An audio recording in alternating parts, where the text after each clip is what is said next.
নমস্কাৰ মই প্ৰণীতা লৈ আহিছো এই মুহূৰ্তৰ আটাইতকৈ ডাঙৰ খবৰ ৰাজ্যজুৰি আৰম্ভ হৈ গল বৃহৎ সাৰ্ভে চৰকাৰে পঠিয়াই দিছে জীৱিকা সখী আৰু সমান্তৰালকৈ 27 মাৰ্চত মাত্ৰ এদিন পাছতে মুকলি হ'বলৈ গৈ আছে বিশেষ এপ্লিকেশন আৰু অক্টোবৰ মাহতে লাখ লাখ লোকে লাভ কৰিব চৰকাৰী ঘৰ আৰু সমান্তৰালকৈ এটা বিশেষ প্ৰশ্ন উত্থাপন হৈছে যে আজি 20 বছৰ পূৰ্বে যিসকল লোকে চৰকাৰী ঘৰ পাইছিল তেওঁলোকৰ ঘৰবোৰ এতিয়া উৱলি যোৱা অৱস্থা তেওঁলোকে বৰ্তমান সময়ত চৰকাৰী ঘৰ পাবনে নাই সেই সন্দৰ্ভত বিশেষভাৱে এতিয়া আলোচনা চলি আছে পৰৱৰ্তী সময়ত চৰকাৰে সিদ্ধান্ত গ্ৰহণ কৰিব কিন্তু বৰ্তমান সময়ত জিও টেগিংৰ কাম আৰম্ভ হৈ গৈছে নতুনকৈ 3,80,000 লোকে অক্টোবৰ মাহৰ ভিতৰতে লাভ কৰিব চৰকাৰী পকী ঘৰ সমান্তৰালকৈ ইয়াৰ পৰৱৰ্তী সময়ত যিসকল লোকে কেঁচা ঘৰত এতিয়াও আছে যিসকল লোক প্ৰকৃত হিতাধিকাৰী তেওঁলোক বঞ্চিত হ'ব নালাগে তেওঁলোকক ঘৰ দিয়াৰ ব্যৱস্থা চৰকাৰে কৰিব প্ৰতিশ্ৰুতি দিছে চৰকাৰে মুখ্যমন্ত্ৰী ডক্টৰ হিমন্ত বিশ্ব শৰ্মা ইতিমধ্যে উল্লেখ কৰিছে অসমত কেনেধৰণে চৰকাৰী ঘৰবোৰ দি থকা হৈছে প্ৰধানমন্ত্ৰী আৱাস যোজনাৰ অধীনত এই ঘৰবোৰ দিয়াৰ ব্যৱস্থা পৰ্যায়ক্ৰমে কৰি থকা হৈছে আৰু নেক্সট পৰ্যায়টো হৈছে 3,80,000 যেটো অক্টোবৰ মাহত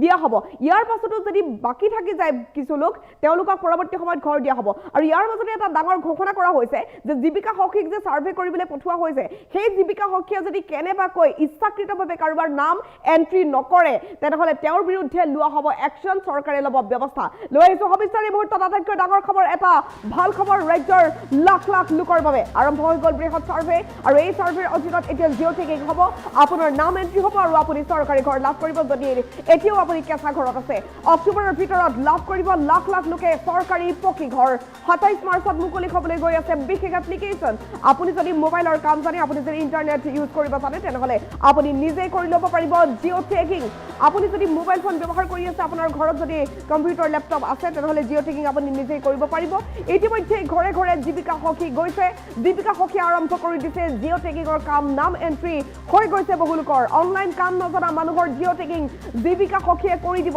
ঘোষণা কৰিছে চৰকাৰে কিন্তু ইচ্ছাকৃতভাৱে কোনো জীৱিকা সখীয়ে যদি নাম এন্ট্ৰি নকৰে হিতাধিকাৰী যদি কোনোবা বঞ্চিত হয় তেনেহলে হ'ব একশন লোৱা হ'ব ব্যৱস্থা জীৱিকা সখীৰ বিৰুদ্ধে কোনো জীৱিকা সখীয়ে অনিয়ম কৰিব নোৱাৰিব কোনো অনিয়ম কৰা গম পোৱাৰ লগে লগে তেওঁৰ বিৰুদ্ধে একশন হ'ব ইফালে নতুনকৈ 3,80,000 লোকে চৰকাৰী পকী ঘৰ পাবলৈ গৈ আছে অক্টোবৰ মাহৰ ভিতৰতে তেওঁলোকে পকী ঘৰ লাভ কৰিব আৰু তাৰ পাছতে পুনৰ কেঁচা ঘৰত থকা দুখীয়া লোকক চৰকাৰী ঘৰ দিয়াৰ ব্যৱস্থা কৰিব চৰকাৰে কোনো লোক আৰু কেঁচা ঘৰত থাকিব নালাগে প্ৰতিশ্ৰুতি দিছে চৰকাৰে এটা ডাঙৰ খবৰ এই মুহূৰ্তত আমি জনাই আছো নিশ্চিতভাৱে আটাইতকৈ ভাল খবৰ যিসকল লোক কেঁচা ঘৰত আছে এতিয়াও যিসকল প্ৰকৃত দৰিদ্ৰ হিতাধিকাৰী তেওঁলোকৰ বাবে আহি গ'ল ডাঙৰ খবৰ ভাল খবৰ যিসকল লোকে এতিয়ালৈকে চৰকাৰী ঘৰ লাভ কৰা নাই তেওঁলোকে অতি শীঘ্ৰে চৰকাৰী ঘৰ লাভ কৰিবলৈ গৈ আছে জিও টেগিংৰ কাম আৰম্ভ হৈ গৈছে সাৰ্ভে আৰম্ভ কৰি দিছে চৰকাৰে জীৱিকা সখীক পঠিয়াই দিয়া হৈছে আৰু জীৱিকা সখীয়ে যদি কাম কৰিব নোৱাৰে তেনেহলে আৰু অতিৰিক্ত মানুহ নিয়োগ কৰা হ'ব চৰকাৰৰ তৰফৰ পৰা জিও টেগিংৰ বাবে চৰকাৰী বিষয়া নিয়োগ কৰা হ'ব বুলি জানিব পৰা গৈছে সমান্তৰালকৈ যদি জীৱিকা সখীয়ে জানি বুজি কাৰোবাৰ নাম এন্ট্ৰি নকৰে তেনেহলে তেওঁৰ বিৰুদ্ধে লোৱা হ'ব ব্যৱস্থা সমান্তৰালকৈ আপোনাৰ যদি কোনো অসুবিধা নহয় তাৰ বাবে বিশেষ এপ্লিকেশন মুকলি কৰি দিয়া হ'ব সেই এপ্লিকেশন 27 তাৰিখে মুকলি হ'ব সেইটো এপ্লিকেশনত আপোনালোকে নিজেই জিও টেগিং কৰি ল'ব পাৰিব অক্টোবৰত লাখ লাখ লোকে লাভ কৰিব চৰকাৰী ঘৰ অনলাইন কাম নজনা মানুহৰ জিও টেগিংৰ কাম জীৱিকা সখীয়ে কৰি দিব কিন্তু ইচ্ছাকৃতভাৱে কোনো জীৱিকা সখীয়ে নাম এন্ট্ৰি যদি নকৰে যদি অনিয়ম সংঘটিত কৰে তেওঁৰ বিৰুদ্ধে একশন হ'ব ব্যৱস্থা লোৱা হ'ব জীৱিকা সখীৰ বিৰুদ্ধে এই কথা ঘোষণা কৰা হৈছে এটা ডাঙৰ খবৰ এই মুহূৰ্তত আমি জনাই আছো নতুনকৈ 3,80,000 লোকে চৰকাৰী পকী ঘৰ পাবলৈ গৈ আছে নতুনকৈ যিসকল লোকে চৰকাৰী পকী ঘৰ ইতিমধ্যে পাইছে তেওঁলোকৰ নাম যাতে দ্বিতীয়বাৰ এন্ট্ৰি নহয় তাৰ বাবেও বিশেষ নজৰ চৰকাৰৰ থাকিব আৰু কেঁচা ঘৰত থকা প্ৰতিগৰাকী লোকে চৰকাৰী ঘৰ পাবই কোনো লোক আৰু কেঁচা ঘৰত থাকিব নালাগে চৰকাৰে দিছে প্ৰতিশ্ৰুতি এই মুহূৰ্তত ডাঙৰ খবৰ সদনত ডাঙৰ ঘোষণা কৰিছে মন্ত্ৰী ৰঞ্জিত কুমাৰ দাসে মন্ত্ৰী ৰঞ্জিত কুমাৰ দাসে এই মুহূৰ্তত ঘোষণা কৰিছে যে সাৰ্ভে আৰম্ভ হৈ গৈছে সমগ্ৰ ৰাজ্যজুৰি সাৰ্ভেৰ বাবে জীৱিকা সখীসকলক নিয়োগ কৰি দিয়া হৈছে আৰু জীৱিকা সখীয়ে যদি কাম কৰিবলৈ নোৱাৰিছে তেনেহলে অতিৰিক্ত মানুহ নিয়োগ কৰা হ'ব কিন্তু জীৱিকা সখীয়ে যদি অনিয়ম কৰা বুলি গম পায় তেনেহলে জীৱিকা সখীৰ বিৰুদ্ধে লোৱা হ'ব একশন এটা ডাঙৰ খবৰ এই মুহূৰ্তত আমি জনাই আছো আৰম্ভ হৈ গল বৃহৎ সাৰ্ভে 27 মাৰ্চত মুকলি কৰা হ'ব এপ্লিকেশন অক্টোবৰত লাখ লাখ লোকে লাভ কৰিব চৰকাৰী ঘৰ আৰু অতি শীঘ্ৰে প্ৰতিটো কেঁচা ঘৰ পকী হৈ যাব ৰাজ্যত কেঁচা ঘৰ বুলিবলৈ অসমত আৰু একো নাথাকিব সকলোবোৰ পকী হৈ যাব ইতিমধ্যে ঘৰে ঘৰে জীৱিকা সখী গৈছে জীৱিকা সখীয়ে ইতিমধ্যে সাৰ্ভে আৰম্ভ কৰি দিছে অনলাইন কাম নজনা মানুহৰ জিঅ' টেকিং জীৱিকা সখীয়ে কৰি দিব আৰু তাৰ বাবে জীৱিকা সখীক নিয়োগ কৰা হৈছে কিন্তু ইচ্ছাকৃতভাৱে কোনো জীৱিকা সখীয়ে নাম এন্ট্ৰি যদি নকৰে তেওঁৰ বিৰুদ্ধে একশ্যন লোৱা হ'ব ব্যৱস্থা লোৱা হ'ব জীৱিকা সখীৰ বিৰুদ্ধে এই কথা ঘোষণা কৰা হৈছে চৰকাৰৰ তৰফৰ পৰা নতুনকৈ 3,80,000 লোকে চৰকাৰী পকী ঘৰ পাবলৈ গৈ আছে তাৰ পাছতে পুনৰ কেঁচা ঘৰত থকা দুখীয়া লোকক দিয়া হ'ব চৰকাৰী ঘৰ এটা ডাঙৰ খবৰ এই মুহূৰ্তত আমি জনাই আছো যিসকল লোকে এতিয়া কেঁচা ঘৰত আছে তেওঁলোকৰ বাবে ডাঙৰ খবৰ কোন লোক আৰু কেঁচা ঘৰত থাকিব নালাগে প্ৰতিশ্ৰুতি দিছে চৰকাৰে সদনত ডাঙৰ ঘোষণা কৰিছে মন্ত্ৰী ৰঞ্জিত কুমাৰ দাসে আৰম্ভ হৈ গ'ল বৃহৎ সাৰ্ভে অভিযানৰ বাবে জীৱিকা সখীসকল এক্টিভ হৈ গৈছে বিভিন্ন প্ৰান্তত জীৱিকা সখীয়ে গৈ সাৰ্ভে চলাই আছে অক্টোবৰৰ ভিতৰত পাব লাখ লাখ লোকে চৰকাৰী ঘৰ আৰু 27 মাৰ্চত মুকলি কৰা হ'ব এপ্লিকেশ্যন আৰু এই এপ্লিকেশ্যনত আপুনি নিজেই কৰি ল'ব পাৰিব জিঅ' টেকিঙৰ কাম যদি আপুনি নাজানে তেনেহ'লে ইণ্টাৰনেট জনা মানুহৰ সহায় আপুনি ল'ব পাৰে ইতিমধ্যে জীৱিকা সখীসকল ঘৰে ঘৰে গৈছে জিঅ' টেকিঙৰ কাম তেওঁলোকে আৰম্ভ কৰিছে অনলাইন কাম নজনা মানুহৰ জিঅ' টেকিং জীৱিকা সখীয়ে কৰি দিব কিন্তু ইচ্ছাকৃতভাৱে কোনো জীৱিকা সখীয়ে যদি নাম এন্ট্ৰি নকৰে তেনেহ'লে হ'ব একশ্যন ব্যৱস্থা লোৱা হ'ব জীৱিকা সখীৰ বিৰুদ্ধে গতিকে এই ক্ষেত্ৰত জীৱিকা সখীসকল সাৱধান হ'ব লাগিব নতুনকৈ 3,80,000 লোকে পাব চৰকাৰী পকী ঘৰ তাৰ বাবে ইতিমধ্যে চলোৱা হৈছে বৃহৎ সাৰ্ভে নতুনকৈ পুনৰ কেঁচা ঘৰত থকা দুখীয়া লোকক চৰকাৰী ঘৰ দিয়া হ'ব যদিহে কোনো বাদ পৰি যায় কোনো লোক আৰু কেঁচা ঘৰত থাকিব নালাগে প্ৰতিশ্ৰুতি দিলে চৰকাৰে সদনত ডাঙৰ ঘোষণা কৰিছে মন্ত্ৰী ৰঞ্জিত কুমাৰ দাসে জীৱিকা সখীসকল ইতিমধ্যে গৈছে ঘৰে ঘৰে আপোনাৰ ঘৰলৈকো যাব আপোনাৰ ঘৰলৈ যদি এতিয়ালৈকে যোৱা নাই জীৱিকা সখী যাব কাৰণ জীৱিকা সখীসকলক প্ৰথিয়াই দিয়া হৈছে সমগ্ৰ ৰাজ্যৰ প্ৰতিটো প্ৰান্তত অসমৰ 126টা সমষ্টিতে চলিব সাৰ্ভে আৰু এই সাৰ্ভেৰ কাম ইতিমধ্যে আজিৰ পৰা আৰম্ভ হৈ গৈছে আৰু এই সাৰ্ভেৰ বাবে জীৱিকা সখীসকল গৈছে জীৱিকা সখীসকলে বৰ্তমান চলাই আছে বিশেষ সাৰ্ভে ইতিমধ্যে ঘৰে ঘৰে জীৱিকা সখীসকল গৈছে আপোনাৰ ঘৰলৈকো যাব জীৱিকা সখী আপোনাৰ নাম এন্ট্ৰি কৰিব আৰু কোনোবাই যদি কিবা অনিয়ম সংঘটিত কৰে তেনেহ'লে বিশেষ ব্যৱস্থা গ্ৰহণ কৰা হ'ব জীৱিকা সখীৰ বিৰুদ্ধে ইফালে 27 মাৰ্চত বিশেষ এপ্লিকেশ্যন মুকলি হ'ব জিঅ' টেকিঙৰ বাবে এই জিঅ' টেকিঙৰ এপ্লিকেশ্যনত আপুনি নিজে জিঅ' টেকিং কৰি ল'ব পাৰিব যদিহে আপুনি ইণ্টাৰনেটৰ কাম জানে আৰু যিসকলে ইণ্টাৰনেটৰ কাম নাজানে তেওঁলোকৰ বাবে জীৱিকা সখী আছে আৰু নতুনকৈ 3,80,000 লোকে অক্টোবৰ মাহত ঘৰ পাব আৰু তাৰ পাছতে পুনৰ কেঁচা ঘৰত থকা লোকসকলক ঘৰ দিয়াৰ ব্যৱস্থা চৰকাৰে কৰি দিব আৰু কোনো লোক যাতে কেঁচা ঘৰত থাকিব নালাগে সেই প্ৰতিশ্ৰুতি চৰকাৰে দিছে সদনত ডাঙৰ ঘোষণা কৰিছে মন্ত্ৰী ৰঞ্জিত কুমাৰ দাসে ইতিমধ্যে এই বিষয়টোক লৈ স্পষ্ট কৰি দিছে যে প্ৰধানমন্ত্ৰী আৱাস যোজনাৰ অধীনত ইতিমধ্যে সমগ্ৰ ৰাজ্যত ঘৰ দিয়াৰ ব্যৱস্থা কৰি দিয়া হৈছে আৰু মুখ্যমন্ত্ৰী ডক্টৰ হিমন্ত বিশ্ব শৰ্মায়ো ইতিমধ্যে বহুবাৰ ঘোষণা কৰিছে এই সন্দৰ্ভত বহু কথা বৰ্তমান সময়ত জীৱিকা সখীসকল এক্টিভ হৈ গৈছে ৰাজ্যৰ প্ৰান্তে প্ৰান্তে জীৱিকা সখীসকল গৈছে সাৰ্ভে তেওঁলোকে আৰম্ভ কৰিছে বৃহৎ সাৰ্ভে হৈছে 27 মাৰ্চত মুকলি হ'ব এপ্লিকেশ্যন যিটো এপ্লিকেশ্যনত আপুনি নিজে কৰি ল'ব পাৰিব জিঅ' টেকিং অক্টোবৰত লাখ লাখ লোকে লাভ কৰিব চৰকাৰী পকী ঘৰ আৰু অনলাইন কাম নজনা যিসকল লোক আছে তেওঁলোকৰ বাবে জীৱিকা সখীয়ে নাম এন্ট্ৰি কৰিব কিন্তু ইচ্ছাকৃতভাৱে কোনো জীৱিকা সখীয়ে নাম এন্ট্ৰি নকৰিলে একশ্যন হ'ব ব্যৱস্থা লোৱা হ'ব জীৱিকা সখীৰ বিৰুদ্ধে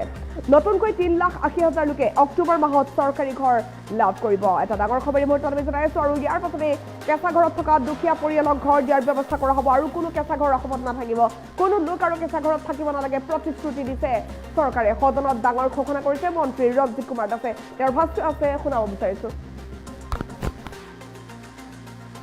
ইতিমধ্যে আমাৰ প্ৰধানমন্ত্ৰী আৱাস যোজনাৰ ক্ষেত্ৰত আমাৰ মাননীয় মুখ্যমন্ত্ৰী ডাঙৰীয়াৰ যি মাৰ্গদৰ্শনত যি আমি সফলতা লাভ কৰিছোঁ ভাৰতবৰ্ষৰ ভিতৰতে এক উল্লেখযোগ্য স্থানত আছোঁ কাৰণ কিয় যিহেতু ইতিমধ্যে তেখেতে পুৰকাষ্টুডাঙৰ নিজে জনালে যে ইতিমধ্যে আমাৰ 20 লাখ ঘৰ 20,40,000 ঘৰ আমাৰ প্ৰদান কৰিছিলে আৰু 20,40,000 ঘৰৰ ভিতৰত আমি ইতিমধ্যে প্ৰায় 19,96,000 ঘৰ আমি ইতিমধ্যে সম্পূৰ্ণ কৰিছোঁ আৰু হয়তো 4,000 ঘৰ কমপ্লিট কৰিলে হয়তো আমি 20 লাখ সম্পূৰ্ণ হ'বগৈ 2-4 দিনৰ ভিতৰত তাৰপিছত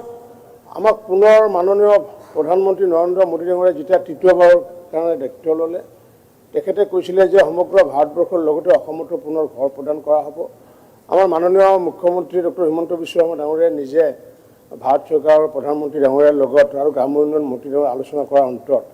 আমাক তেতিয়া প্ৰথম পৰ্যায়ত 1,71,000 ঘৰ প্ৰদান কৰিছিলে পৰৱৰ্তী সময়ত আমাৰ মাননীয় শিৱৰাজ সিং চৌহান ডাঙৰীয়া ভাৰত চৰকাৰৰ মন্ত্ৰী তেখেতে আহি পেলাই আমাক পুনৰ প্ৰায় 4 লাখ অৰ্থাৎ 3,88,000 ঘৰ আমাক প্ৰদান কৰিলে আৰু আমি এতিয়া ভাৰত চৰকাৰক আমি আবেদন জনাইছোঁ যিহেতু আমাৰ 27 লাখ ৱেইট লিষ্টত নাম আছিলে আৰু যেহেতু 24 লাখৰ কাম চলি আছে বাকী 3 লাখ ঘৰ আগন্তুক দিনত নিশ্চিত ওপৰত দিম বুলি ইতিমধ্যে ঘোষণা কৰিছে। ইয়াৰ পিছতো আমি এটা লক্ষ্য ৰাখিছোঁ যে বহু সময় মাননীয় মুখ্যমন্ত্ৰী ডাঙৰীয়া হওক বা আমি যেতিয়া যাওঁ সভা সমিতি যাওঁ বহু মানুহে আমাক কয় যে ঘৰ পোৱা নাই। এই ঘৰ পোৱা নাই এই যিটো কাৰণ এই বিষয়টো লৈ পেলাই যেহেতু 2011 চনৰ তালিকাখন প্ৰস্তুত কৰা হৈছিলে, সেই প্ৰস্তুত কৰাৰ সময়ত বহু মানুহে তেতিয়া কি কৰিলে, তেওঁলোকৰ ঘৰত গৈ পেলাই জিঅ'টেক নকৰিলে, নকৰাৰ পিছত বহু প্ৰকৃত দুখীয়া বঞ্চিত হৈ আছিলে। পৰৱৰ্তী সময়ত 2018 চনত পুনৰ আমি ছাৰ্ভে কৰিছিলোঁ। ছাৰ্ভে আমি আৰম্ভ ঠিক কিছুদিন যোৱাৰ পিছতে 19 চনৰ যিটো লোকসভা নিৰ্বাচন আহিলে, লোকসভা নিৰ্বাচনৰ বাবে কোড অফ কণ্ডাক্ট লাগিলে, যাৰ ফলত তেতিয়াও কিছু নাম ৰৈ গ'ল। যাৰ কাৰণে এইবাৰ আমি সিদ্ধান্ত লৈছোঁ যে আগন্তুক দিনত আমি তৃতীয়বাৰৰ কাৰণে ছাৰ্ভে কাম ইতিমধ্যে আৰম্ভ কৰিছোঁ। আমাৰ ইতিমধ্যে যোৱা 16 তাৰিখৰ পৰা জীৱিকা সখীসকলক আমি দায়িত্ব দিছোঁ আৰু ঘৰে ঘৰে গৈ তেওঁলোকে যাতে ছাৰ্ভে যাতে কৰে। আৰু এই ছাৰ্ভে কৰাৰ সময়ত মই বিধায়কসকলক আহ্বান জনাম, ইতিমধ্যে মই প্ৰধানমন্ত্ৰী আৱাস যোজনাৰ ক্ষেত্ৰত মই মাননীয় মুখ্যমন্ত্ৰী ডাঙৰীয়াৰ যি মাৰ্গদৰ্শনত যি আমি সফলতা লাভ কৰিছোঁ, ভাৰতবৰ্ষৰ ভিতৰতে এক উল্লেখযোগ্য স্থানত আছোঁ। কাৰণ কিয়, যেহেতু ইতিমধ্যে তেখেতে পুৰকাষ্টুডাঙৰ নিজে জনালে যে ইতিমধ্যে আমাক 20 লাখ ঘৰ, 20,40,000 ঘৰ আমাৰ প্ৰদান কৰিছিলে আৰু 20,40,000 ঘৰৰ ভিতৰত আমি ইতিমধ্যে প্ৰায় 19,96,000 ঘৰ আমি ইতিমধ্যে সম্পূৰ্ণ কৰিছোঁ আৰু হয়তো 4,000 ঘৰ কমপ্লিট কৰিলে হয়তো আমি 20 লাখ সম্পূৰ্ণ হ'বগৈ 2-4 দিনৰ ভিতৰত। তাৰপিছত আমাক পুনৰ মাননীয় প্ৰধানমন্ত্ৰী নৰেন্দ্ৰ মোদী ডাঙৰীয়াই যেতিয়া তৃতীয়বাৰৰ কাৰণে দায়িত্ব ল'লে, তেখেতে কৈছিলে যে সমগ্ৰ ভাৰতবৰ্ষৰ লগতে অসমতো পুনৰ ঘৰ প্ৰদান কৰা হ'ব। আমাৰ মাননীয় মুখ্যমন্ত্ৰী ডক্টৰ হিমন্ত বিশ্ব শৰ্মা ডাঙৰীয়াই নিজে ভাৰত চৰকাৰৰ প্ৰধানমন্ত্ৰী ডাঙৰীয়াৰ লগত আৰু গ্ৰাম্য উন্নয়ন মন্ত্ৰীৰ লগত আলোচনা কৰাৰ অন্তত আমাক তেতিয়া প্ৰথম পৰ্যায়ত 1,71,000 ঘৰ প্ৰদান কৰিছিলে। পৰৱৰ্তী সময়ত আমাৰ মাননীয় শিৱৰাজ সিং চৌহান ডাঙৰীয়া ভাৰত চৰকাৰৰ মন্ত্ৰী, তেখেতে আহি পেলাই আমাক পুনৰ প্ৰায় 4 লাখ অৰ্থাৎ 3,88,000 ঘৰ আমাক প্ৰদান কৰিলে। আৰু আমি এতিয়া ভাৰত চৰকাৰক আমি আবেদন জনাইছোঁ, যিহেতু আমাৰ 27 লাখ ৱেইট লিষ্টত নাম আছিলে আৰু যিহেতু 24 লাখৰ কাম চলি আছে, বাকী 3 লাখ ঘৰ আগন্তুক দিনত নিশ্চিত ওপৰত দিম বুলি ইতিমধ্যে ঘোষণা কৰিছে। ইয়াৰ পিছতো আমি এটা লক্ষ্য ৰাখিছোঁ যে বহু সময় মাননীয় মুখ্যমন্ত্ৰী ডাঙৰীয়া হওক বা আমি যেতিয়া যাওঁ সভা সমিতি যাওঁ বহু মানুহে আমাক কয় যে ঘৰ পোৱা নাই। এই ঘৰ পোৱা নাই এই যিটো কাৰণ এই বিষয়টো লৈ পেলাই যেহেতু 2011 চনৰ তালিকাখন প্ৰস্তুত কৰা হৈছিলে, সেই প্ৰস্তুত কৰাৰ সময়ত বহু মানুহে তেতিয়া কি কৰিলে, তেওঁলোকৰ ঘৰত গৈ পেলাই জিঅ'টেক নকৰিলে, নকৰাৰ পিছত বহু প্ৰকৃত দুখীয়া বঞ্চিত হৈ আছিলে। পৰৱৰ্তী সময়ত 2018 চনত পুনৰ আমি ছাৰ্ভে কৰিছিলোঁ। ছাৰ্ভে আমি আৰম্ভ ঠিক কিছুদিন যোৱাৰ পিছতে 19 চনৰ যিটো লোকসভা নিৰ্বাচন আহিলে, লোকসভা নিৰ্বাচনৰ বাবে কোড অফ কণ্ডাক্ট লাগিলে, যাৰ ফলত তেতিয়াও কিছু নাম ৰৈ গ'ল। যাৰ কাৰণে এইবাৰ আমি সিদ্ধান্ত লৈছোঁ যে আগন্তুক দিনত আমি তৃতীয়বাৰৰ কাৰণে ছাৰ্ভে কাম ইতিমধ্যে আৰম্ভ কৰিছোঁ। আমাৰ ইতিমধ্যে যোৱা 16 তাৰিখৰ পৰা জীৱিকা সখীসকলক আমি দায়িত্ব দিছোঁ আৰু ঘৰে ঘৰে গৈ তেওঁলোকে যাতে ছাৰ্ভে যাতে কৰে। আৰু এই ছাৰ্ভে কৰাৰ সময়ত মই বিধায়কসকলক আহ্বান জনাম, যিহেতু সেই ঘৰবোৰ পূৰণ হোৱা নাই, কাৰণ কিয় আমি এই ঘৰ দিয়া কাম আৰম্ভ কৰিছোঁ 2016 চনৰ পৰা। প্ৰধানমন্ত্ৰীয়ে দায়িত্ব লৈছে 2014 চনত আৰু তাৰপিছত প্ৰধানমন্ত্ৰী দেখিছে যে পূৰ্বৰ যি ৭৫,000 টকাৰ ঘৰ আছিলে সেইটো ঘৰ হ'ব নোৱাৰে, ষ্ট্ৰাকচাৰ হ'ব পাৰে। আৰু সেইকাৰণে প্ৰধানমন্ত্ৰী ডাঙৰীয়া তেওঁ কি কৰিলে যে 1,30,000 টকা আৰু 21,000 টকা সৰ্বমুঠ 1,51,000 একোটা গৃহ প্ৰদান কৰিলে। গৃহ প্ৰদান কৰাৰ পিছত তেওঁ দেখিলে যে এইটো মানে ঘৰ হোৱা নাই। এইটো ঘৰ হ'ব লাগিলে তাত পানী লাগিব, তাত শৌচালয় লাগিব, ইলেক্ট্ৰিচিটি লাগিব, সম্পূৰ্ণ বিষয় লাগিব। যাৰ কাৰণে মোদী ডাঙৰীয়াৰ চিন্তা চৰ্চা হি কনভাৰ্ট এ হাউচ টু এ হোম। এতিয়া সেই হোমবোৰ যিহেতু আমি 16 চনৰ পৰা বা এতিয়াও কিছুমান বনাই আছোঁ, আমি ইতিমধ্যে সিদ্ধান্ত লৈছোঁ যে কোনো মানুহ যাতে আমাৰ লিষ্টত থকা মানুহ, কাৰণ কোনো মানুহৰ নাম কাটিব নোৱাৰে। এই ক্ষেত্ৰত আপুনি এটা কথা কৈছিলে যে বহুত ধনী মানুহৰ নাম আছে বুলি কৈছিলে। ধনী মানুহৰ নাম যদি আছে দোষী সেইটো আমি, কাৰণ কিয় যে আমাৰ গাঁও সভা হৈ থাকে। গাঁও সভাত যদি আমি প্লেচ কৰোঁ যে নহয় অমুক মানুহজনে পাবলগীয়া নহয়, সেই নামটো আমি কৰ্তন কৰিব পাৰোঁ। কিন্তু আমাৰ বিভাগৰ কোনোবাই এখন চিঠি লিখাৰ লগে লগে আমি পোনপটীয়াকৈ কৰ্তন কৰিব নোৱাৰোঁ।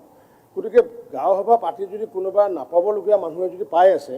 এতিয়াও সেইটো প্ৰভিজন আছে, আমি সেই ঘৰটো কেঞ্চেল কৰিব পাৰোঁ। ছাৰ্ভেৰ ক্ষেত্ৰত আমি মুখ্যমন্ত্ৰী ডাঙৰীয়াই কৈছে অন্বেষা নামৰ এটা নতুন আমি মুকলি কৰিম। আমি হয়তো 26-27 তাৰিখ মানে মুকলি কৰিম। যে কিবা কাৰণত জীৱিকা সখীগৰাকী হয়তো ঘৰত যোৱা নাই সেই ক্ষেত্ৰত যদি আমি প্ৰতিগৰাকী বিধায়কে প্ৰতিগৰাকী সমাজ সচেতকে যাকে আমি নিজে সেইসকল দুখীয়াৰ মানুহৰ গৈ দৰকাৰ হ'লে ছেকেণ্ড টাইম হৈ যাওক এবাৰ হয়তো জীৱিকা সখীয়ে লৈছে এবাৰ নিজে সেলফ সাৰ্ভে কৰি নিজৰ ঘৰৰ ফটোটো লৈ পেলাই নিজৰ ফটোটো তুলি পেলাই জিঅ' টেগিং কৰি পেলাই আৰু এই ক্ষেত্ৰত সকলোৱে যাতে একৈশটা পলিটিকেল লাইন দুখীয়াক আমি সকলোৱে সহায় কৰিব লাগে আপোনালোকেও যাতে আগন্তুক দিনত এছেম্বলি যিহেতু শেষ হ'বগৈ যিসকলৰ ঘৰ সহায় কৰক যিহেতু সেই ঘৰবোৰ পূৰণ হোৱা নাই কাৰণ কিয় আমি এই ঘৰ দিয়া কাম আৰম্ভ কৰিছোঁ 2016 চনৰ পৰা প্ৰধানমন্ত্ৰীয়ে দায়িত্ব লৈছে 2014 চনত আৰু তাৰপিছত প্ৰধানমন্ত্ৰী দেখিছে যে পূৰ্বৰ যি ৭৫,০০০ টকাৰ ঘৰ আছিলে সেইটো ঘৰ হ'ব নোৱাৰে ষ্ট্ৰাকচাৰ হ'ব পাৰে